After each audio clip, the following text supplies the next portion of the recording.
Kila mtu anaweza jenga nyumba yake, si ndio? Mambo ya ujenzi wa manyumba ni mambo ya mtu binafsi. Get ready, get ready, get ready, get ready, get ready, get ready. It's about to go down.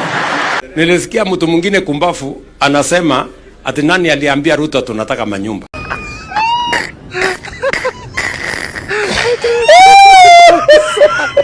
Sasa mimi nataka niwaulize watu wa Kibra. Hapa mtu anaishi kwa nyumba ya haina choo, haina stima.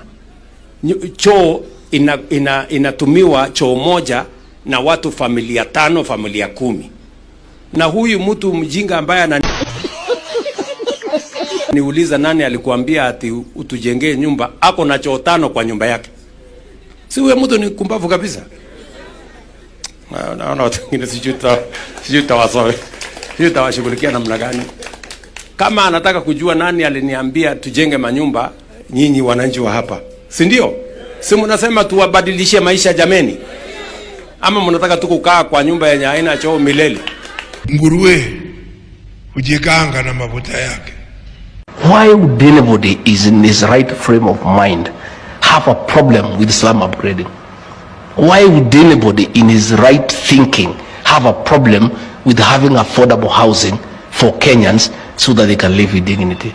We don't understand. As we try to do slum upgrading in Kibera and other slums, Mathare, Korogosho, a character who was a leader there for 20 years and did nothing about slum upgrading is shouting from the rooftop that we shouldn't do housing.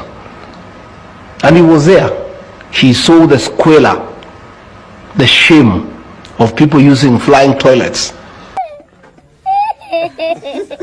People living in abject poverty, total indignity. Bwana, watu si wajinga bwana. Watu si wajinga vile mnadhani.